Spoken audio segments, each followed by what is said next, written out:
Khara Da Kumba Kiri Kansida. Hello everyone, again our video today ma'am. Put my put around no study and Saka from the ma'am. I will give breakfast to this alone, ma'am. I will take you breakfast Sabbath. I give videos hello get up. So num there. This in a Saka Sare. Tora Saga Balushan give us in the Kadise. I don't know video number the same Sava, but the Kadum Watam Kuisha was said to Sava on the video allowed.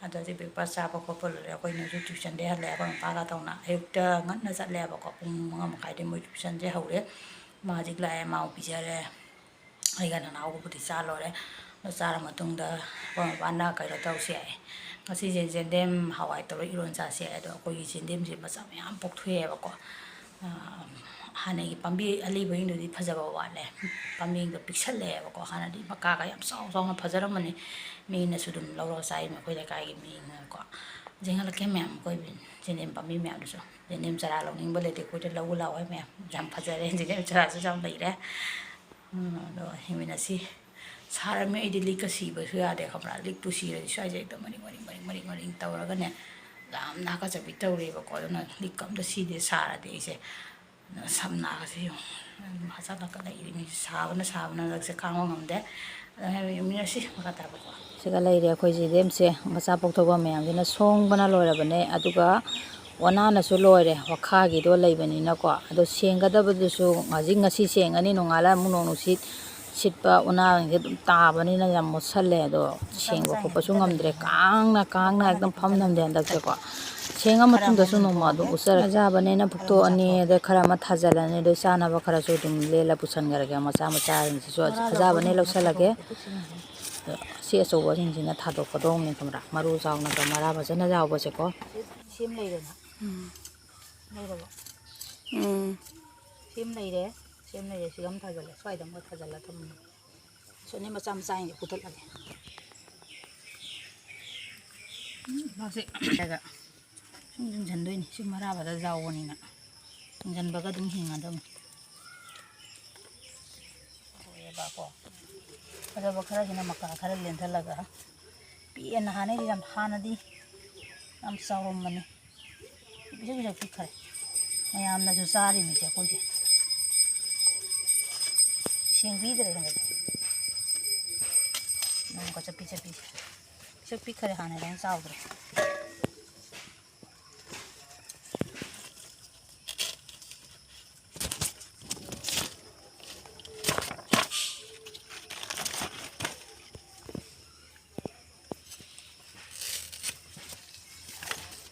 sing tadi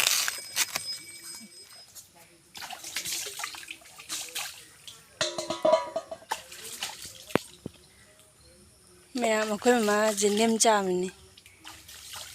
Khara Da Kumba Kiri Kansida.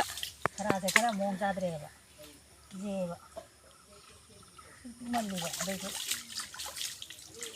ni ko ko pon ka je pa mu ra si je big khal le du roi ba ga hai ta bani na je ba ko san do pu san ga di le ko min do ko me na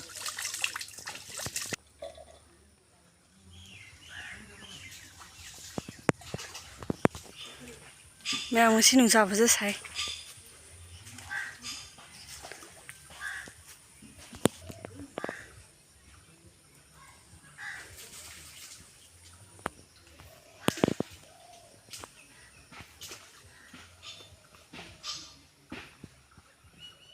Mayam jendem jam ma chamloi busle. Jendem mo le. Manang ji bi na. Chi kai mo ai ma. No umro. Pumdui tau le do ina pa mu na se le So je pum doi to. de lo mo se ho mo sam do e mo sori hawai da taw yo la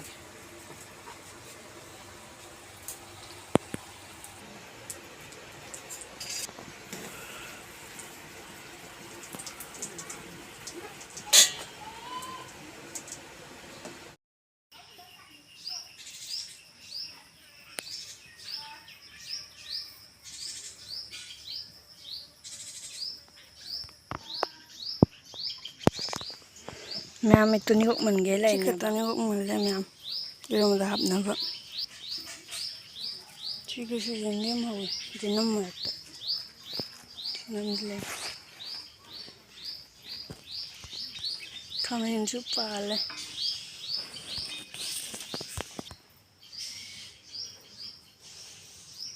Yung balore, ato na tigaw hapsalage.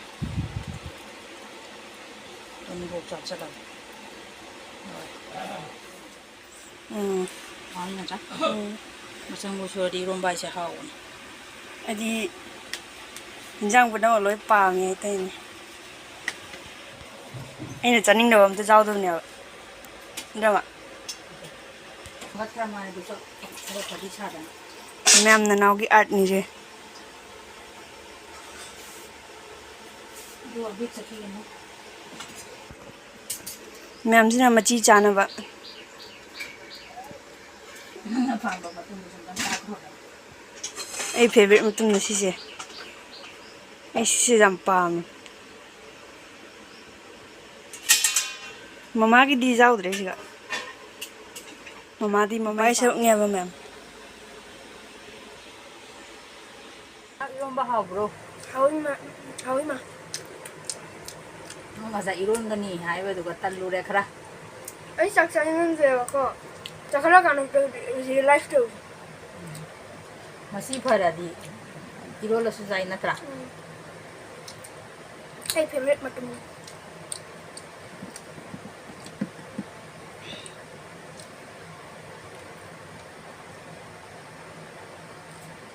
Meruju niko. Tak.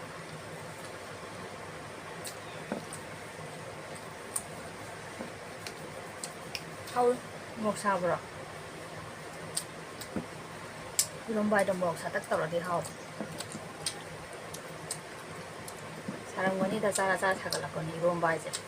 Niya.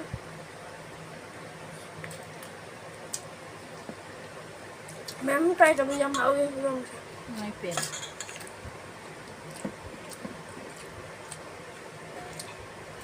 Masih ni jang hati. Kasa. Pung ani makhai muk tare hajik se mam nu dhilgi. Dong nung sa se phajana sare yong aduga nung su tare ne tare yong pili tai kanna su ta de. Dum ma bet kuina so ayam ta le ram yong to yong lang ye nu sa na. Aduga nung su tare mi yong. Nung tare kai na sigi kuta se tare mi ingdha ba ka laite sa ba di lore. Đó xa lên được sẽ cây máy tàu đưa mấy đây rồi. Mẹ mấy tí xong là phải lấy nè bà. Máu đi tí xí nè. Một cái là sao với cái đấy nào mẹ? Cái đấy. Cái tiếng cha vào đi phát tê tụ nó phá đầu sao vào đi cái đấy nó trạo. Thế cái này cơ.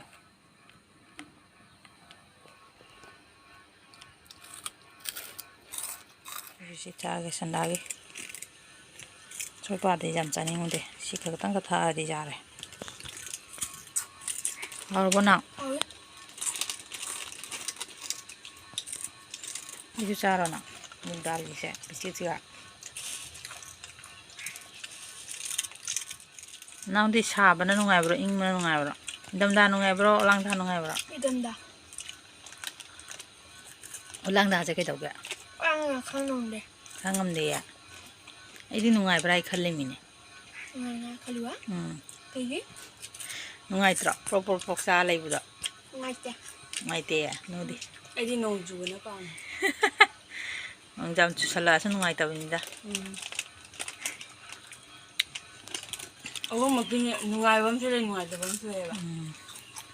jam inje le nungai te jam sare nungai te jam inge nung kai no tawre na nong sure nungai te amata endok na ai kai no taw se nungai ba na te ya ba ko mai chang da loi le ga ba henjana nong sure nungai te henjana nung sa sare nungai te henjana inge nung ne pote ba sa po sa lo re mi na ngasi gi di video se sai se sum lu shala sina tra kai no tawre pen tha ba sina kaya tawre ma sound su khan nungai ra dai gi mami ma tai phel lei ba sina video lo sana ba tawre se Nga ngasi cái video thì mình tăng sai là xin rồi em.